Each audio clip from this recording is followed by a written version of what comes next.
Time కదా మీరు కొంచెం బోల్డ్గా యాక్షన్ చేయడం, మీకేం పాయింట్ కన్విన్స్ అయ్యింది? ఎందుకు ఇన్నాళ్ళు చేయకుండా, లేదా ఇంతకు ముందు కూడా మీకు ఆఫర్స్ వచ్చి ఉండొచ్చు ఇలాంటి క్యారెక్టర్, ఈ సినిమాకి యాక్సెప్ట్ చేయడంలో మీ ఇంట్రెస్ట్? అసలు సినిమాలో బోల్డ్గా ఏముందో చెప్పు. లిప్ లాక్స్ అయ్యా ఈ బోల్డ్ ఏంటి దాంట్లో? దాసేం బోల్డ్ సార్ రిలీజ్ ముందంటే సరే సార్, రిలీజ్ అయ్యాక కూడా ఆ విషయాలు బోల్డ్ ఏముంది దాంట్లో? లిప్ లాక్స్ బోల్డా ఈ రోజుల్లో? చాలా కట్ చేసింది అక్కడ ఎవరు?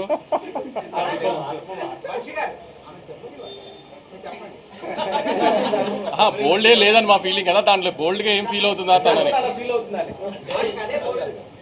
We want to know, like, you are being said as a born girl and you have a new kind of image created with this. దాని గురించి మీరు మాట్లాడండి. కొంచెం మైక్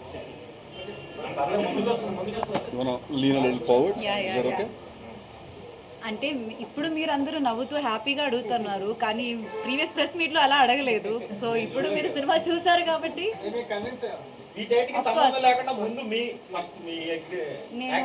నేను సినిమా రిలీజ్కి ముందు ఒక ఇంటర్వ్యూలో చెప్పిన విషయం ఏంటంటే, నేను ఈ క్యారెక్టర్ నా లైఫ్లో కెరియర్లో చూస్ చేయకపోతే that will be the biggest stupidity that I do అని.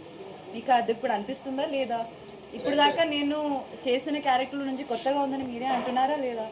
సో ఎగ్జాక్ట్లీ అదే అండి రీజన్ కూడా. నాకు కూడా I heard this character and instantly fell in love with it. కానీ అప్పుడు నేను చెప్పినట్టు ఆ ఇన్స్టెంట్ బ్యాట్లు ఉంది. మామూలుగా యాక్టర్స్ చేసిన ఇలాంటి క్యారెక్టర్స్ కాదు, కొంచెం డిఫరెంట్గా ఉన్న క్యారెక్టర్స్. కానీ ఎప్పుడు లైఫ్లో మనం రిస్క్ తీసుకునేటప్పుడే కదా మనకి ఒక కొత్త టర్నింగ్ పాయింట్ అవుతుంది. సో ప్రాబ్లీ అది.